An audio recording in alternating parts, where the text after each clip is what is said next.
welcome to the Great Transition. Hello, Seth. Hello, Chris. Hello. Hi. Hello, hello. Hello. Let me just open something here. Yeah, Okay. So welcome to the Great Transition. Welcome, everybody. We are broadcasting to you live from a bunch of places. Chris and I are in Israel in separate locations, and Seth is in another separate location on another continent on the globe. Where is that? Did anyone hear of your country, Seth? What kind of place? Third world The country you're in? ununited States of America. Oh, the United one States it's out the of one New that's Jersey. becoming third world war. Okay, so no, that's just cynicism. Anyway, cynicism aside, we are here on a very serious note in this podcast, The Great Transition. But also, we try to keep it light and fun while we're talking about maybe the most important serious thing there is, which is where are we going as humans individually, socially, and globally? Where is human development going? And that's hence the name, The Great Transition. So that's what we do here. We're looking at the world and what's happening in humanity in our time, but from a Kabbalistic perspective. And according to Kabbalah, humanity today is in a very interesting, precarious, and yet promising state, because it's an embryonic state of spiritual development. From a spiritual perspective, according to Kabbalists, we are like embryos in a womb. This world is a kind of a womb that is developing us, and towards labor that can feel very scary, but it's actually a birth to a new kind of life. This means that everything that's happening to us these days, individually, socially, globally, it's all part of building new senses to perceive reality, just like the embryo that's growing and developing in the womb so it can come out and actually feel the world. And even when it comes out into the world, it's still developing its senses.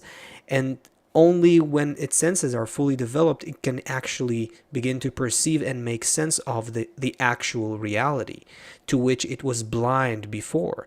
And that is very similar to our state of all of humanity as a whole. The true reality from a Kabbalistic perspective is a completely different dimension of experience. Unlike something that we are familiar with from our material perspective and our existence in this world where we live and die in a flesh and blood body, and that's what everyone else looks to us like, and that's what the whole world looks to us as a similar kind of material experience. As we're developing spiritually, we're developing new senses to experience reality on a deeper layer, a truer layer, according to Kabbalists. That reality they describe to us in great detail, tremendous, incredible detail, I must say, is a reality that is beyond the physical, beyond time, space, and matter. And they're saying, and that's the purpose of our show, that we are in a sort of a great transition. We're at a point where the embryo needs to come out of the womb. Develop the senses, Can't wait. feel the true reality. Okay, so let's help the delivery happen. That's what we're here for. So let's. How are you guys? Are you happy with this little intro and premise for today? You good with that? You want to add to that? You want to? I wanted it to have more details, more juiciness, but I Okay. always do. Chris. Yep. Just You- listen. I don't know. I don't know if if you said it yet, but I mean, the reality that we're living in, it just seems to it that way. So that's if you're not already interested, like, hey, I thought the reality was one way, but here we are, scientists are about to tell me it's another way. I should be interested in that, even though I don't feel it. People who are smarter than me are still telling me, so maybe I'll listen. Maybe I'll pay attention. Okay, so this is really where we wanted to start today. So in the midst of the madness that is happening in the world, such as nuclear threats, just to name one. Soaring inflation, to name another one, and other great things, so to speak. They're still handing out Nobel prizes for all kinds of discoveries in science.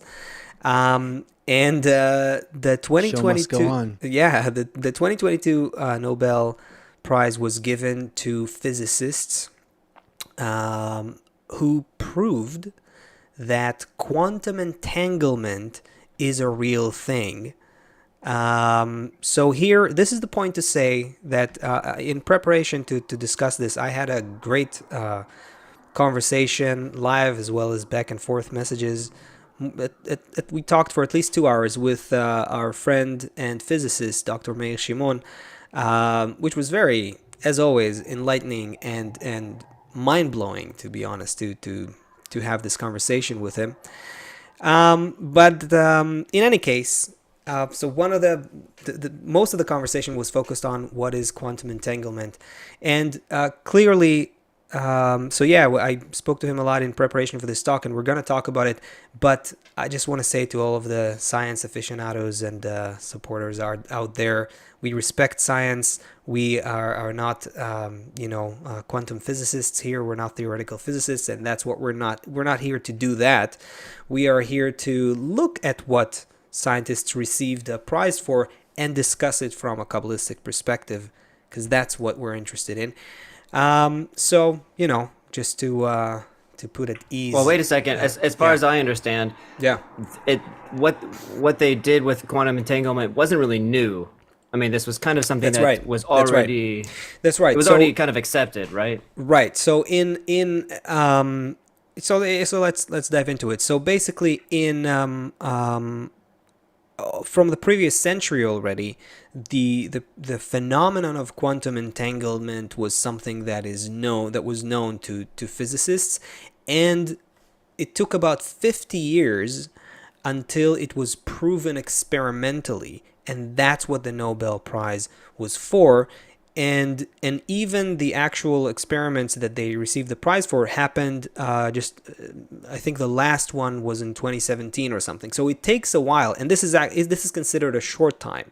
It can take even 10 or 20 years for physicists or scientists to get some recognition in the form of a Nobel Prize, because that has to do with other bureaucratic and political considerations there of how that committee works and things like that. Not very interesting for us, but what is interesting is the subject matter. What is quantum entanglement? So essentially, when we're talking about this word that I'm sure a lot of people have tried to give it all kinds of. It's kind of a catchword too. It's like you throw quantum entanglement in some yeah, YouTube exactly. video, and That's what I'm saying. I'm sure a lot of New Agers and all kinds of other people who are not from the area of science, kind of use that word quantum or quantum entanglement in all kinds of ways. So that's not our goal here. Our goal is to try to accurately describe what it is in short, for not in great detail like a physicist, but just for like the kind of broad public kind of understanding. And then we want to discuss it from a Kabbalistic perspective. So quantum entanglement basically is the phenomenon where if you separate particles, generally speaking, the quantum world deals with the world of the very small, right? So in what we see with our naked eye is what can be described with what we call classical physics or Newtonian physics.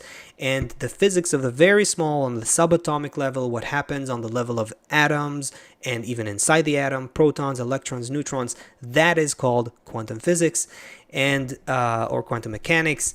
And so at that level, you know what's so cool about this? Before you go on, yeah. So we've built our world on Newtonian physics up until this point. So like basically the degree that we're able to understand the world. Can you hear me, Asaf? I see you shaking your head. Wait a second. Oh, I can hear you now. I clicked something wrong. Yeah, okay. Go ahead. The degree to which we understand the world, that's the degree of like all our inventions. Okay, we can make a car, we can make a pool, a billiards table, we can make a building like this because we understand this level of physics. Then once you get to once our minds and imaginations open up enough to understand a next level of science, then all of a sudden everything that's available to us becomes totally different. Like the things we can make, the ways we can think, uh, Oh, totally like nano upgrades. particles and nano machines and all like these little micro machines that are going in and going to destroy cancer and everything. Yeah, there's already a lot of talk about that. A lot of hope. Yeah, I mean, there's a lot of science. We use a lot of science for war and very bad things. So, there's also that to take into account. Anyway, let's do a couple of minutes of just giving this a proper kind of introduction, so we know what we're talking about, right? So, what is quantum entanglement? Quantum entanglement is basically the phenomenon that particles can be separated by huge distances, even to the other end of the universe, theoretically. They can be light years away from each other, and yet they are connected by some sort of invisible quantum mechanical connection, so that if you influence one, you instantly influence the other. And that is literally what was proven experimentally to be right. And that's what the whole fuss is about. Now, to go a little bit more, just a little bit more into the description of it.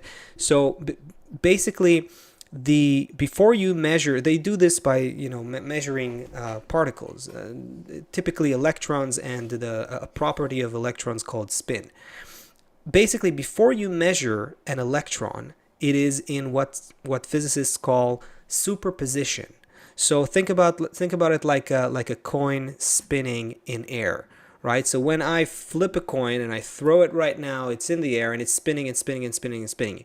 That is, in that state, you can't say if it's heads or tails, right? It's spinning, and it's basically it's in both states at the same time, so to speak, until it lands. That is analogous to what happens with quantum measurements. So the particles behave in a way that they don't have a definite state, a definite properties, definite location, definite spins. These are all properties of particles, just like heads or tails with the coin example, right? So before you measure a particle, it is in superposition, meaning it is neither heads or tails, or it's both. And like a coin spinning in the air, as we said. And it only assumes a definite state when you measure it. So even just that is very weird and strange, and just to wrap your head around that is very, very peculiar to us, right? Yeah, well, go ahead, Seth. No, there's so much I want to say, but I know you're trying to get this. I'm trying lay to the cover groundwork, something. So I'm gonna hold myself back. Yeah, I am. I'm trying to just quickly, just lay some foundations here so we can. It's the same idea as the double slit that we talked about before. Yes, the double slit experiment is the classic experiment that shows it. And yes, just gonna say there's no light without a Klee. Before now, I'm gonna be quiet. Let's just throw more stuff that only we understand. Anyway, yeah, I don't think that will make sense to people who are not familiar with Kabbalistic terminology, but we'll get there. So the superposition is this very interesting, strange, but phenomenon that. That particles are in before they are measured. The moment you measure it, then the electron, for instance, will have a definite state. What they typically measure in these experiments is called the spin of the electron. It's some intrinsic property of it. It's not exactly that it's spinning. It doesn't really matter for us right now. But the point is, only when it's measured, it assumes a definite state. Now, here's the whole point. If electrons are entangled, which basically means that they were generated from the same source, like an explosion that emits particles, let's say. It doesn't matter that much for us, but they can be entangled. If they are entangled, then remember, they're in superposition, like you flip two coins in the air, right? And they're both spinning. When you measure one and you see that it's, let's say it's heads, imagine that the other one immediately assumes a definite state, which is, let's say, tails. In the quantum physicists' world, it's typically spin up and spin down, which is what they actually measure with electrons.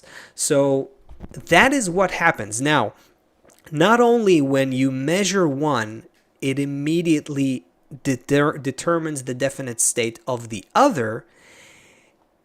The math works out in a way that if you separate these particles very, very far away, one can be here on Earth and the other one on the Andromeda galaxy or whatever, the other end of the universe, they will still carry out this phenomenon will still happen.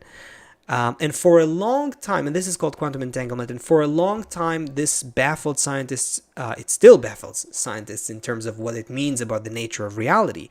But for a long time, this could not be proven. And it took 50 years, like Chris brought up before, from when Einstein kind of proposed, he basically laid the theoretical groundwork to say, look, this is so crazy, he was saying, basically. This cannot be real. Then someone, his name is John Bell, not Joshua Bell. Joshua Bell is a violinist. John Bell then, in the 70s, I believe, came up with a theoretical idea of how to test it, and only then later on there's three physicists, one after the other, in a gap of a couple decades even, until the very last experiment was done about 5 years ago, I think. They actually managed to show it, to prove it experimentally. To prove what? To prove that we actually don't know we cannot know the electrons are in superposition before you measure them, because you can say, wait a minute, it's like I order 2 gloves from Amazon or whatever, and I know that they're left and right. So when I open the box of one, they're in 2 separate boxes. When I open one and it's left, I immediately know the other is right. So that's essentially what Einstein was thinking. He would say there's hidden variables. It's not true that there's superposition. There's probably the electrons are in, they already have a definite state, spin up, spin down, whatever it is. Before we measure them, we just don't see it. This is called hidden variables. What these experiments were able to do was to show that there are no hidden variables. The electrons assume a definite state only when you measure them, and the measurement influences the other electron in a paired of entangled electrons, even if they're light years away. So essentially, this means check out this headline. The universe is not locally real, and the physics Nobel Prize winners proved it. So basically, this is the Scientific American, and this is the stuff I'm saying now is very, very, the interpretation of it. There's a lot of interpretation, but what I'm saying right now is widely recognized, widely known. It's not new to physicists. This is something that gets recognition now, but this is not new. Now, this has, I want us to get into the picture here and discuss this. This has very significant implications. What does it mean that particles can as if communicate like that? What does it mean that this actually happens? This means that local realism is false. Local realism is basically the worldview that's more intuitive to us. Locality means that objects are influenced by their surroundings. So, if objects are closer to each other, they influence each other. And influences can't travel faster than the speed of light. The speed of light is very fast, 300,000 kilometers per hour, but it's not infinite. It's not instant. And this seems to violate it. It's not exactly the case, but it basically means locality. That's the principle of locality that's being violated here. The other thing is realism. Realism means that Chris and Seth now exist wherever they are. This mug is white and solid, and all of these things exist with independent of observation.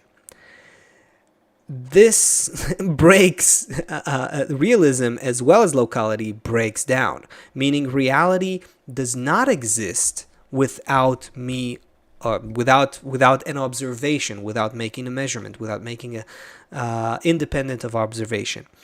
These things, at least both of them together, cannot be true. And that's what they were able to show experimentally. So that's what's really, really interesting about it. So I think it's very cool.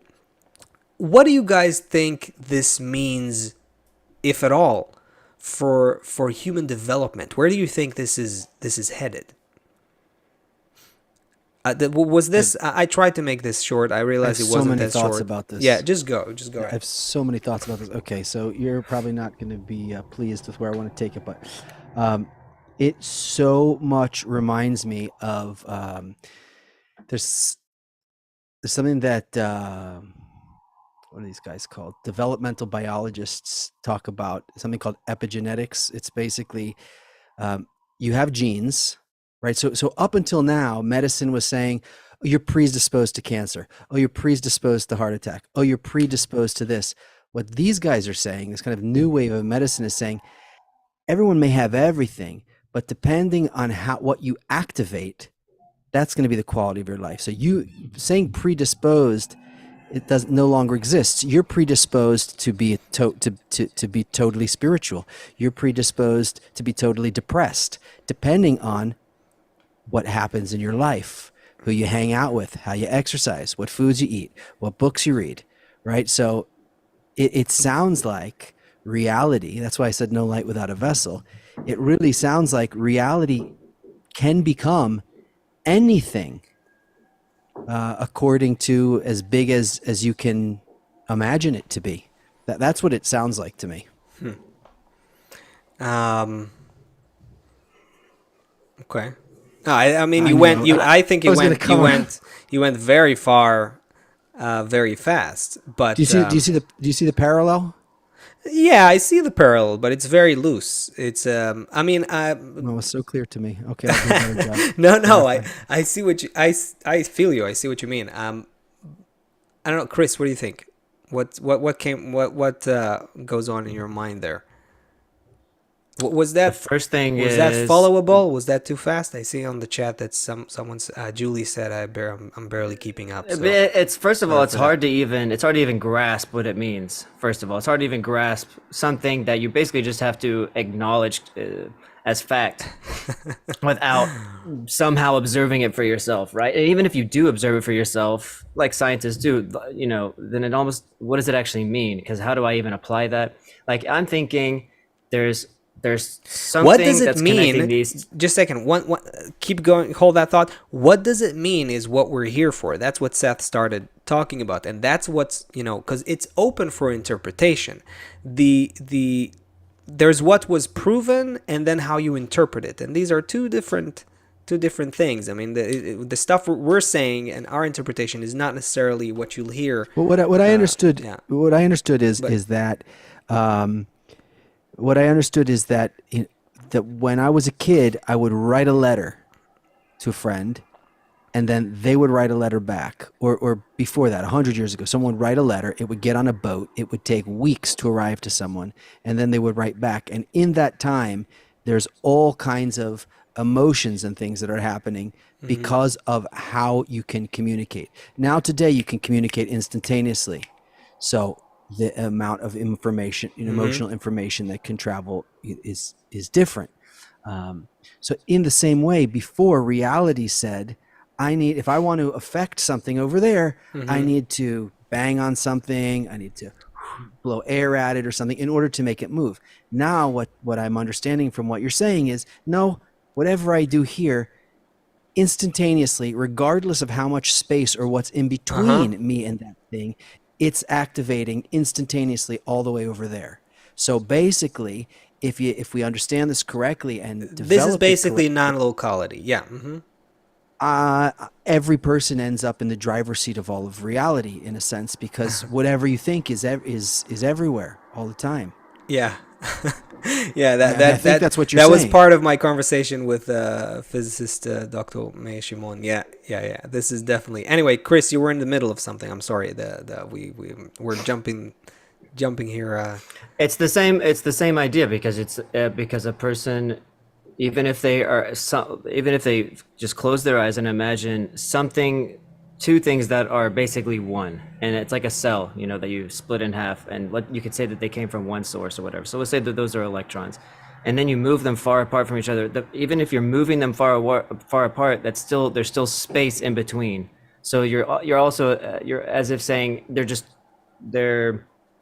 there's some kind of communication between them that's going faster than light, or you're Or saying that there's a different reality where they're just not separate at all. great. Oh, great. Okay, so it wasn't that you're talking exactly to the point. So this is what I was discussing with Meir. Yeah, the acceptable interpretation is actually that, first of all, as we heard, something's got to give. Locality, realism, they definitely not both of them. It can't be, we got to give up at least one of them. Meaning, it can't be that objects have definite properties before we measure them. Like Einstein thought. Meaning, that's one. And two, locality, meaning nothing can, objects can only be influenced by their surroundings. That is also it's gone. So so it's either they're communicating faster than the speed of light, which is unacceptable, because we're actually using a classical framework to try to understand the quantum world. There's a problem Right. with that.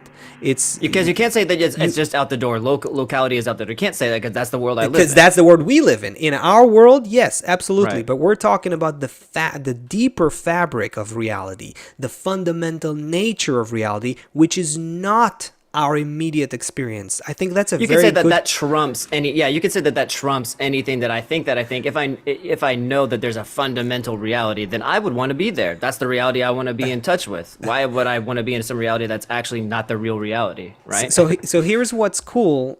What's cool with regards to the comment you just made. So what other thing can explain it? And actually, the acceptable explanation is that the particles, to us, it's like we measure one and we see a result in the other and it feels like separate things, but they're part of the same wave function.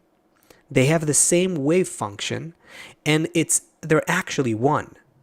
So when you're measuring one particle, you're not just, even, and the other one is light years away, it's not like you're influencing a communication, that a communication happens faster than the speed of light throughout Some the universe. signal is sent, yeah. It's rather one system. It's one wave function. And if you extend that, and again, what I'm talking now is not woo-woo, according to physicist Dr. Meir Shimon. This is widely acceptable. Essentially, you can describe all of the particles in the universe as a single wave function. So that means that at the bottom fundamental level of reality, at the quantum level of reality, however you want to call it, everything's one. Everything is one thing. To us, it seems like it's objects that are separated by time and space and distances, and and influences are limited in how they can travel. But it's just one.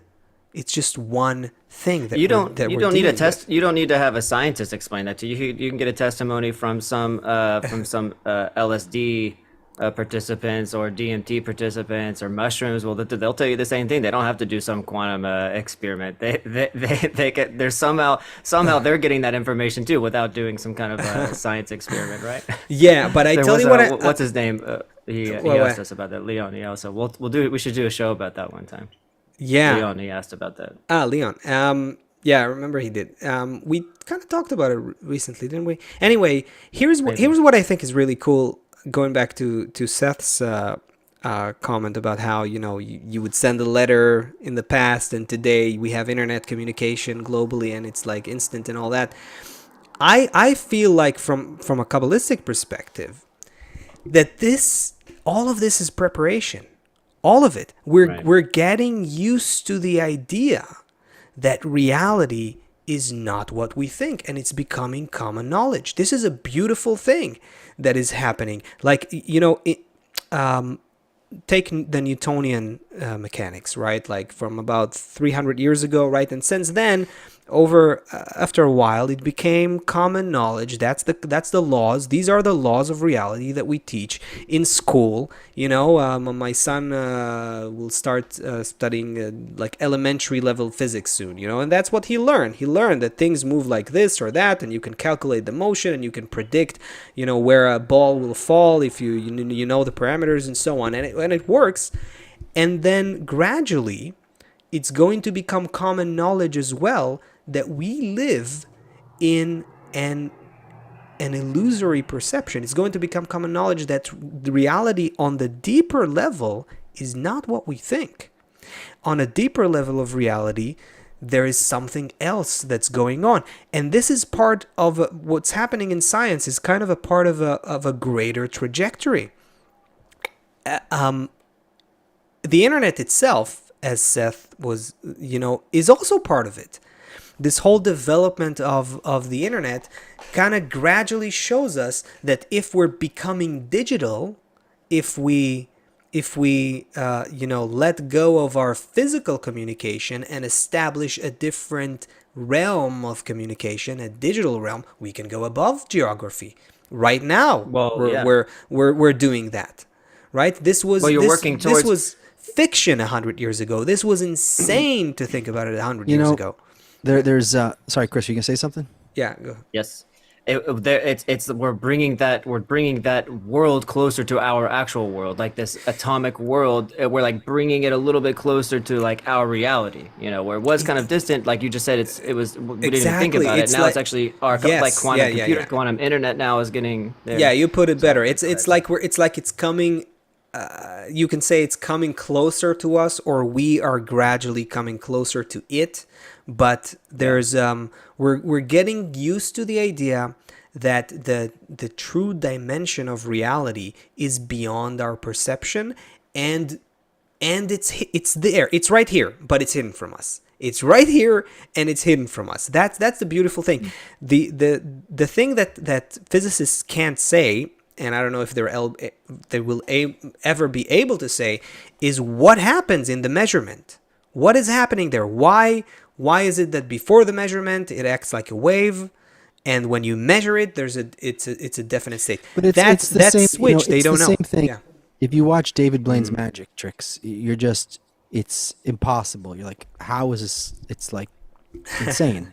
I mean, some of the things are just literally, absolutely, you can't figure. You just breaks your mind. But it's a trick. I'm not talking about like holding your breath or something like that. A lot of what a magician does is a trick. So maybe it goes to what Einstein's saying. When you understand what the variables are, when you understand how it's done, then it's really just art. Because here's the thing: even once you know how it's done, you can't do it. It's art. That's the point about this conversation that really excites me is the art of it. Because the fact that it can be done, or the fact that we're in a quantum reality, that's just nature. That's just how it is. But the art of how it can be done, like what's the difference between education of someone 100 years ago and education now when we know this about reality? Almost nothing.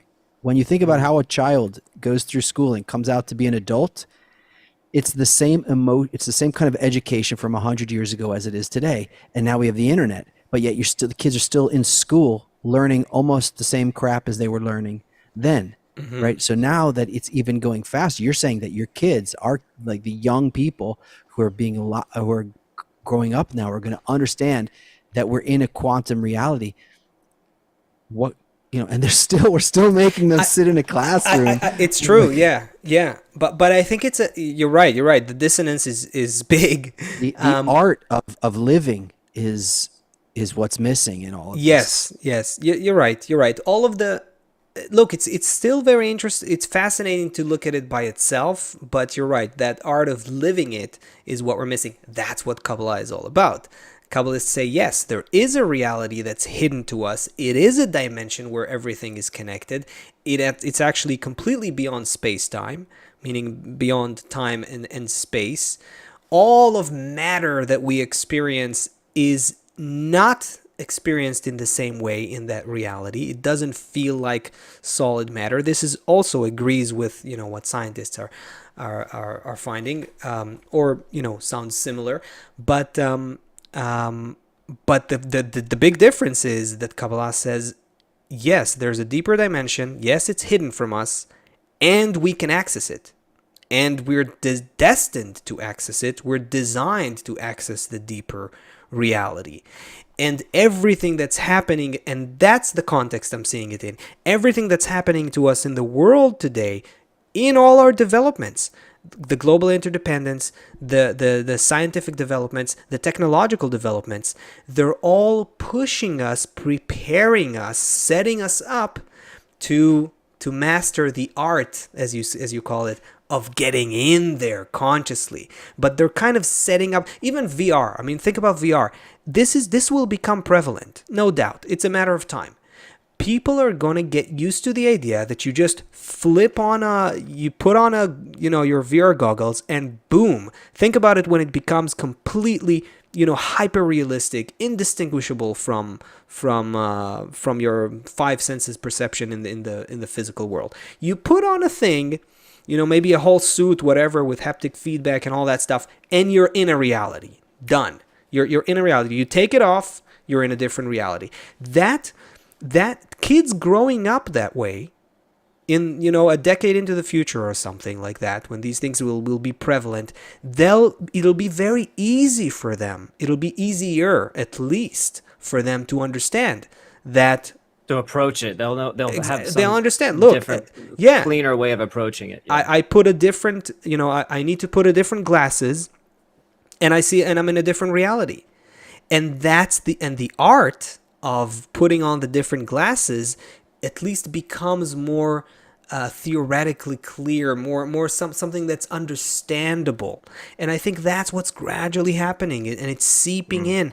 The scientists started talking about these things more seriously, multiverse, and all kinds of ideas that bend our current, our intuitive understanding of time and space. They started talking about it in the last few decades, let's say, more and more. And you also see it seeping into to even pop culture. I think you're going to see more of that too. I think you're going to see more and more movies and even, all kinds of inaccurate, stupid, even dumb, artistic expressions but they're still of chasing this. it. They're still chasing that idea. It's gradually leaking into the. I mean, how did you remember? How did we talked about that movie? Everything, everywhere, all at once. That thing. There's another. I think you're gonna see more and more of that. So I think that and VR and the internet itself, the metaverse or whatever, all of those things, while we're unaware of it, and the scientific developments themselves, they're setting us up. Nature is kind of like setting the stage, and then what Seth said needs to happen. That we have to just, we have to find how we get in there. And that's where we're going to have to change our hearts. That's a bit of a... Oh, well, I don't even know what that means. Change my heart because I want to see some... Yeah, that is interesting, though. I think leaving it just as that question just is good for this segment of the show. Just leaving it at that and just dwell on it. Yeah. I just want to answer a quick thing that I see in the chat here. I think it's important to say it. Patricia asks, are you saying quantum physics can explain the spiritual world? Absolutely not. Absolutely not. All that science, and we a big portion of my dialogue with physicist Meir Shimon the other day was also about that. The nothing in the material sciences. Look, at the end of the day, our five senses, everything you throw at them, doesn't matter what devices you throw at them, whatever detectors, they can only expand the range of them. They can't go beyond. So what we're discovering through quantum physics from a Kabbalistic perspective is only the limitations of human perception. It's only Which the is also good. which is also good. Yes, it's important. Of course, it's part of its progress. But you're not going to be able to use material science to cross over to that other world. You can only kind of reach the boundary. Is the scientific community ready to even accept that, to acknowledge that? Is that a thing that they're even thinking about? Luckily, our audience is not the scientific community. That's good. They have their role, and it's very important what they're doing. And there's definitely a connection, though, an intimate connection, a latent connection between Kabbalah and all the sciences. Also, a historical connection, but we're not going to get in there. And everything that develops kind of through a game or through experimenting and learning, because the process is to emotionally reach this perception. It's not just to, like, David Blaine can tell you how you do a trick, and you can have the explanation in your hand. Someone has been having some David Blaine in his feed, I see. It's just such a great example, because it seems like you can't comprehend how it's happening. And even if you know how it happens, the art of being that good takes so much trial and error. And even an animal that's born, like little dogs or little lions, they play games. Right. So the thing with the science is, we wouldn't understand the reality we're in without these games of science. If we look at it like that, it helps us to start to understand what are the building blocks of everything. But it's not spirituality. It's a game to prepare us. Yes. It's very, it brought to my mind something that we are very familiar with, that in the past, Kabbalists actually demanded, in the past, we're talking hundreds of years ago, they demanded their students to have some background knowledge in what we call the 7 wisdoms of the world, which is essentially, the ancient sciences. And today it's unnecessary, because the world is already kind of globally, generally it has a basic understanding of, gravity and the laws of motion. We kind of understand where we are, and that's why it's unnecessary. But it was actually necessary, in the earlier times of Kabbalah. Yeah. So again, there's a connection between Kabbalah and science. That's a whole, topic of inquiry in itself. But no, you cannot use, quantum physics to explain spirituality or the spiritual realm.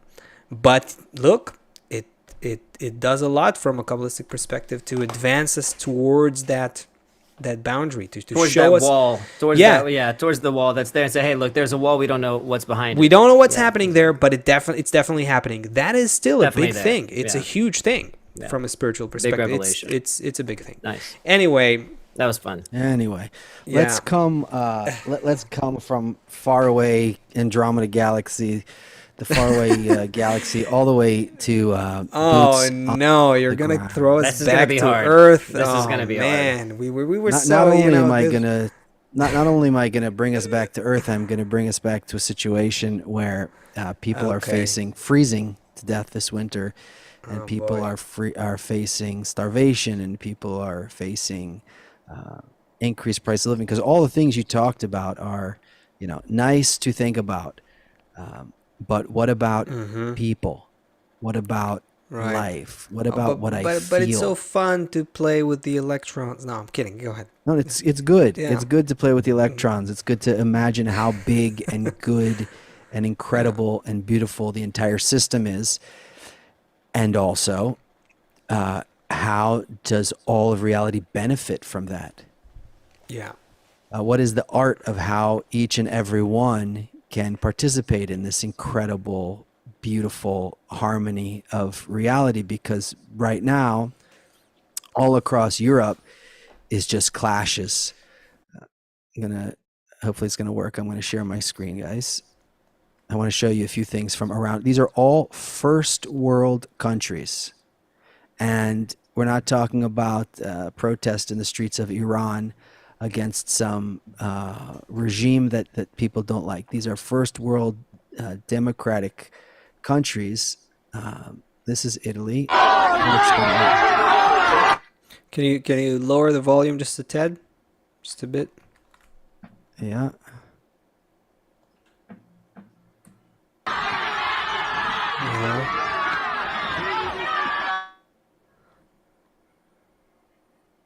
Yeah, we see it. We see it. I mean, you're trying to full screen it. It doesn't.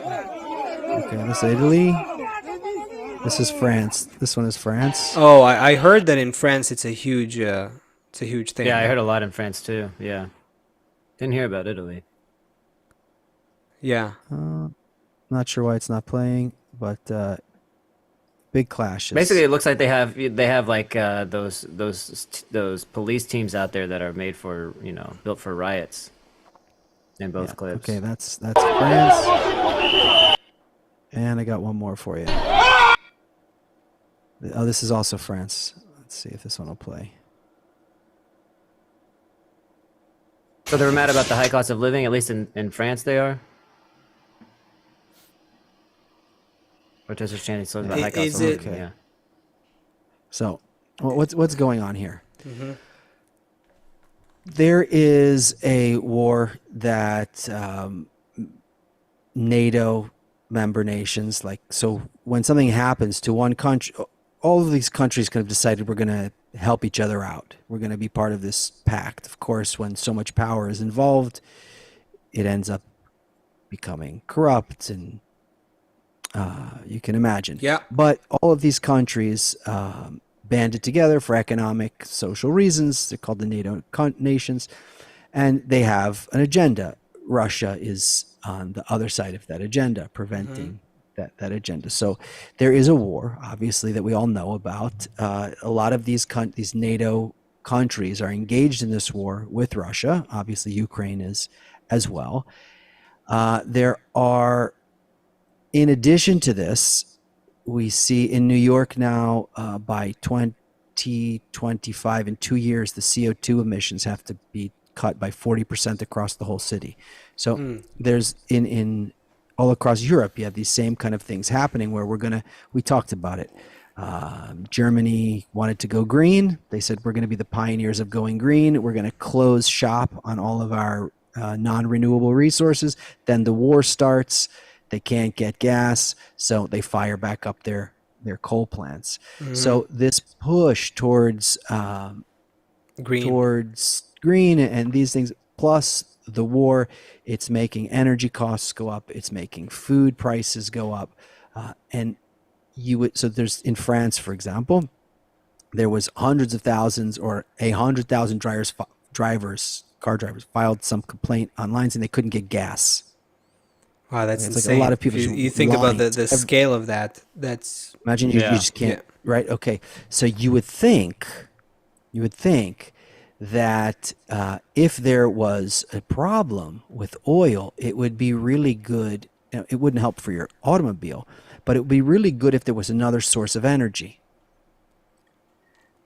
France has nuclear reactors, 56 of them, but 20 of them are being affected by worker strikes. Okay? So the workers are striking, right? So it's like, oh, well, we should just use nuclear. Do they know what they're doing? Don't they know the problem they're causing, those workers? Why are they striking? Do you know? Well, you may say, they may all say, we can't afford to live. We can't afford to put food on the table. Same thing. Yeah. Okay, so in the UK, you have hundreds of thousands of workers from the railways and the nursing union voting on whether to strike because of wages. In Germany, there are strikes. In Netherlands, farmers are protesting against government policies that you need to cut. I saw some ridiculous thing that cows belching, caused too much, or farting caused too much, right. methane or whatever. Methane in the air. Get rid of Prague, they're worried about nitrogen over there. Something so stupid. Listen, you got just the ones that I saw was France, the UK, Germany, Czech Republic, Prague, Wow. Netherlands, Romania. So Wow. yeah, This is widespread, and no, I don't think it's not covered really on the news. it's not not just Yeah, it's it's not not covered. covered, and it's not covered the way you put together the pieces to a single picture. Now, this is a widespread cross country phenomenon. In it's the same phenomenon. It's ripples of the same thing. Go ahead. I'm just my No, thoughts you're getting are it. This is what I building up wanted. here. I was trying to instigate you guys to feel that. So, a country may say, all right, maybe when the war begins, all right, so Russia shouldn't attack Ukraine. I'm going to be very simple. I'm not going to say whether or not there's been things, undercover for decades already between these countries and power plays. And I'm just saying in general, really, really simple, Russia shouldn't attack Ukraine maybe. Okay, that's a position that these European NATO countries may have had. So, okay, fine. But the economic impact of sending so much money Yeah. into this war, and then the economic impact of Russia closing fuel supplies to these countries, and now people are saying, And then you have people on the streets Not- protesting, this is basically. not our war. This is not our war. If you live in Prague, if you live in Paris, You if you live in know, London, you're saying this is Quantum not entanglement war. wouldn't say it's not your that's war. what I'm saying. It's quantum entanglement all over again. Check this out. It's not irrelevant. It's the same. Just like an example that came to my mind, but it's actually the same thing. In Israel, they now the doctors, the union of the doctors, can't remember how that organization is called. Whatever, the people who determine, tell us what's going on with the healthcare situation in the country. They alerted about a severe shortage, a serious shortage of epidural. So epidural is when women go to labor, they give birth. This is like the classic anesthetics that anesthesia that is used, but it's also used for other surgeries and things like that, not just for labor. Anyway, there's a huge shortage, and apparently it turns out the shortage of epidural kits in Israel and a few other countries too is due to lack of supply of raw materials used to make them, for the manufacturers that are making them. The manufacturers making those kits don't have the raw materials they need because of the war. So basically, you have, like, let's say a woman wants to give birth, and all of a sudden it's like she doesn't have epidural because of the war. This is such a so it's like, how I feel it is like, it's like we're all this, like, you're waking up from a coma, and you're kind of like figuring out where your organs are, and you go like, oh, it hurts me in the Ukraine. Who even, you know what I mean? It's like, who even knew, who thought about Ukraine so much before this war? 9 months ago, or however long this is going already. Who was, now Ukraine is on everyone's feeds, in everyone's minds. It's like the whole body of humanity is we're beginning to feel the world differently. This is also because this is coupled with technology and communication. So here's my question to you. Yeah. Chris says, don't these people that are striking, don't they realize that if they stop striking, then the country will have energy? So my question is, but then the government. It's interdependence 101. So here's the question. You're locked. It's a gridlock. Go ahead. What's the question? If I need to eat, what do Yeah. I care more about? That or your war in Ukraine? Right. Yeah, that's definitely Yeah, that's clear. understandable. So now Yeah. now I accept that I'm completely quantumly entangled with everybody else in reality. But do I want to continue to fight that war, or do I want you to get out of that war and use the money now to lower my food costs? Look at how nature is forcing us to even think of these questions. Before Yes. we weren't even having these questions. We And weren't by the even way, considering that. if everyone gets out of the war, okay. Again, we're talking very, very simply. We're not looking at a lot of Yeah, details. yeah, sure, sure. If everyone gets out of the war, and then Russia, for example, were to defeat the Ukraine, am I going to be in a worse position? Am I going to even have less food at that point? We don't know. We're only thinking just Yeah. about what's the next If frame in the yes, movie. We're not thinking about the Yeah. whole. and we're mostly worried, like the people who are going out to protest. I don't blame them at all. I mean, we're like you said, if I have no fuel at the moment, or no food, or no job, or whatever, to provide for my basic needs, I can't think about anything besides just figuring out how to get my basic needs met. But this is like results. These are outcomes. It's like what's happening is that we are again, I'm influenced by the first part of our conversation. If humanity is one network and everything in the world is a single network, it's one wave function, so to speak. It's one kind of ocean. So the ripples of, let's say, the Russia-Ukraine war, they're going through the whole ocean. At the moment, we are feeling it just in it, we're only feeling like the edges of the ripples, like the very far. By the time we feel them, they kind of grow weaker. Oh, I don't have epidural right now. People are protesting in France. For some people, it's closer, more visceral. For other people, less. But gradually, all of the world is recognizing that this quantum law of interdependence is the ruling program, and gradually we're getting used to it again through these interdependencies. And not only that, I don't now need to spend billions of dollars to affect what's going on anywhere else in the world. In fact, I don't need to do anything. I don't even need to move from my town to affect the whole world for good. So it opens up a lot That's of encouraging. possibilities. No, you're right. You're right. Let me reinforce that from another perspective. If you open the whole Pandora box of global economics, basically, just like with the epidural example, you would see just a giant mess of threads. Everything is so completely intertwined that you cannot separate anything anymore. Now, the I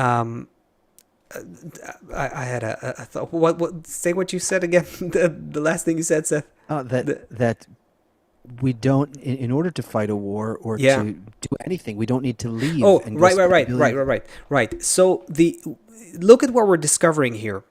You're discovering that everything is intertwined, completely intertwined. And what is the problem?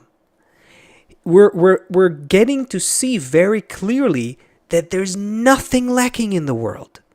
There's no problem with energy. There's no lack of money. There's no lack of resources. There's no lack of epidural. There's no lack of food, resources, science, global communication systems. Humanity has everything it needs to provide for everyone's basic needs and more in the most greatest way.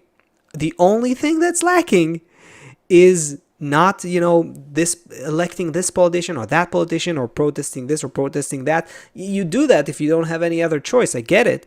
But the only thing that's really lacking to fix everyone's problems is just good connections in the system. That's it. Nothing is really lacking. And gradually it's beautiful to see, again, from a Kabbalistic perspective, that this governing program of nature is leading us gradually through suffering, sadly, but it's leading us to the conclusion that there's nothing else to fix. There's nothing else to do. There's nothing else that's needed if we want to have a great life, if we want to have a good world. That's how the realization is. Nature's given birth to a realization, and we will have to give birth to ourselves, to like a new humanity. that lives by a different law of quantum Well, you're entanglement. asking, you're basically saying we're all we're intertwined, interconnected. You can't separate it. And basically, what you're But saying in is, our time, how it's can becoming I? revealed also increasingly. That's the new Right. thing. It's a step in the way. But Yeah. if once you start feeling that, maybe you start feeling, oh, if I make this action, whatever it is, do something, think incorrectly, without considering the whole, without having this map, this picture of the whole, meaning how everything's connected, and then from that, without considering that, I'll definitely make a wrong move. I will definitely not be. I won't know that I'm blocking the oxygen supply for this person, or the excrement supply for that, or excrement, the the waste chute for this guy. If I can't see the whole thing, then for sure I'll be making a mistake. And that's kind of what we learned about in the Yeah. quantum part, where how do we consider the whole? I want to see this whole picture. I want to see the entire network. I want to see how it's just everything is just one, and it's basically the same thing. Either you go down to the quantum level, you see the electrons are the same, or you come up to our level and you see how we're also just the same. Where it's just one thing. How do we consider the whole? And that's it. Yeah.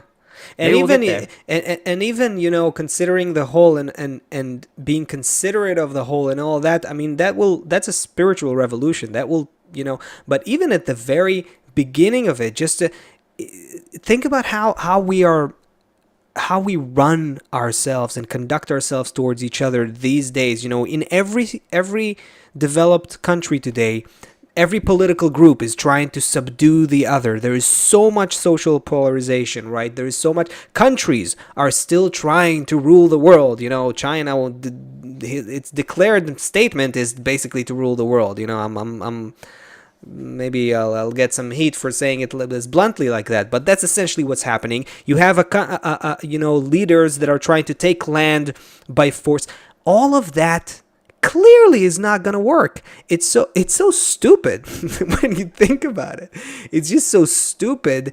If all we need to do, you're not going to be able to eliminate other people or other, the differences that you have with another, a different people on the other side of the political spectrum. We're going to have to find a way to complement each other. We're going to have to find a way to keep the differences between us, not eliminate them, but decide that unity is more important, because we don't have a choice. We don't have a choice if we want to have a decent life. We're too far intertwined. Then we can, and we're only discovering it like that. It's a very interesting process We're getting that's close happening. to that too. Like you said, we're just getting closer. We're just getting closer to all those things. And each day it seems like we actually are getting closer. So that's exciting. Every day, really. Yes, every day. I think the world is changing so fast, and we are also growing egoistically. So we're becoming desensitized as well to the changes. So we might not be sensitive to them. It's like we're not noticing what's happening, but everything is moving and developing so fast. This whole human network on this planet is everything is just moving so fast, and yeah, and it's actually the animating force of nature that wants to be revealed. We'll leave that for another show, right? We're past our deadline here. This is an incredible conversation. I could have talked for hours. There's so many things that I held myself back from opening up. So many things about the method, about how. So many fascinating things about what's revealing when we pay attention to it. So many things about the art of living it. We'll continue. We love seeing all of your comments here, and it is so cool that you're coming from all over the world. Reina in India, Cannibal from France, Yetzi from Alamir, Crystal from Australia, David in Quebec, Mihaela from Romania, Julie from Utah, Ralitza from Vienna, David in the Philippines, Patricia in Ohio, Joseph in England, Jonathan in Canada, Fanta in South Africa, Iona in Los Angeles, Nabil in Pakistan. Ooh. How does this How does this happen? That's, Ahmed in I'm also India. I'm looking at the chat as you're It's speaking, and I'm like, unbelievable. it's great. It's The really distribution incredible. of people who are Oh, now it's like one connected of to everyone. So listen, that's everyone beautiful. here, it's a very, very unique group. How the system organized us like this, but each one, let's from where we are, connect our hearts together somehow. Let's think about it more and more. We're on our way. We'll see you all next week, Thursday, 2 p.m. Eastern. Thanks, everybody. Bye, everybody. We're locked in between walls, and it's time that the curtain falls. With one smile